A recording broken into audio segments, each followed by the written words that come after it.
Hello, my name is Michael Gates, and this is my presentation on African architecture. I have a little bit of a cough right now, so I apologize if you hear that throughout the presentation. For some context, Africans felt no need for monumental architecture.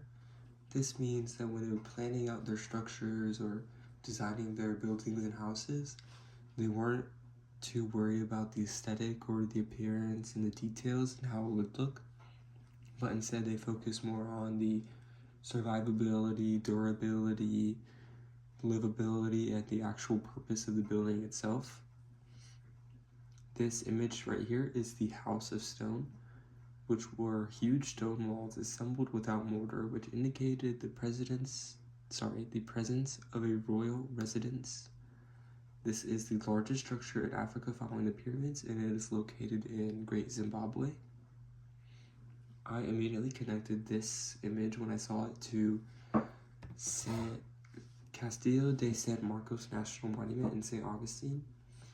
Me and my family often visit St. Augustine for little getaway trips, so this image was vividly in my head when I saw the House of Stone. If you look closely, you can see the stones are stacked up in a very similar way, and they create a big, sturdy, but thin wall. Looking back at this picture, you can see each individual stone stacked up. Excuse me. For some facts, there is not much left of native architecture. They utilize materials such as stone, mud, and wood. This basically means that they had to make a lot of repairs to their structures because after, a couple of rainfalls or a strong wind, their stone, mud, and wood couldn't keep up and hold up as well as, cement wood or stone, straight stone. So they had to make a lot of repairs. Many builds utilized adobe brick, which was a sun-dried mixture of straw and clay. They used what was around them, so in a way they were sustainable.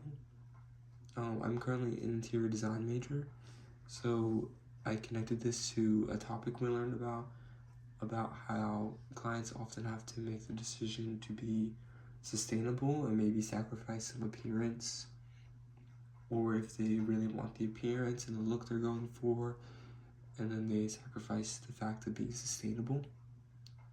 There's often a trade-off between those two, and it just made me wonder if the Africans were being sustainable on purpose, or if it was the only materials they had around them.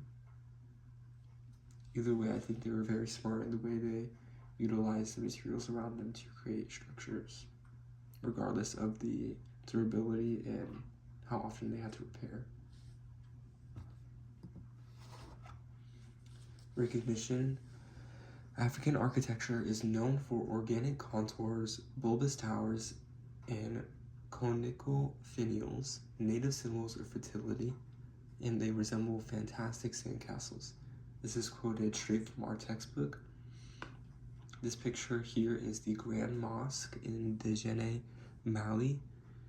Djenné is the oldest city in sub-Saharan Africa, and it became a center of trade and learning. I found it really interesting how closely aligned this image was with sandcastles.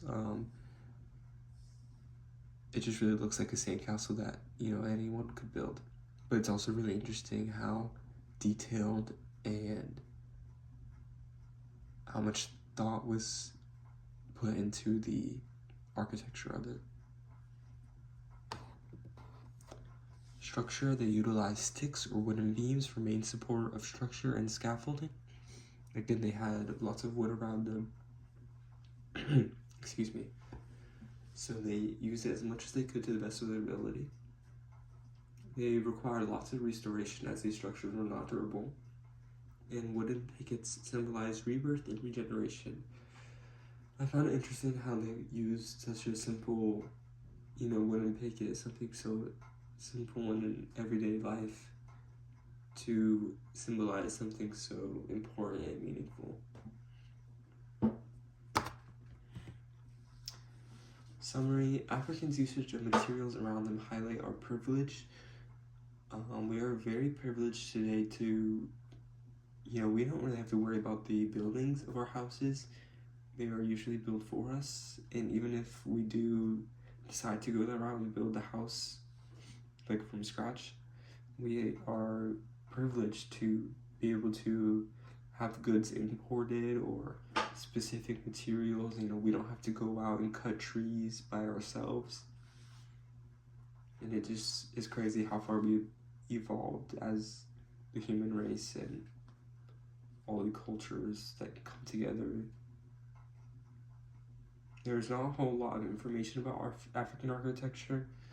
Again, they utilized sustainable materials, so they didn't really stand in today's age. Because at this point in time, many of their buildings had been destroyed or gone away. And the main point is that they did not prioritize big, extravagant buildings.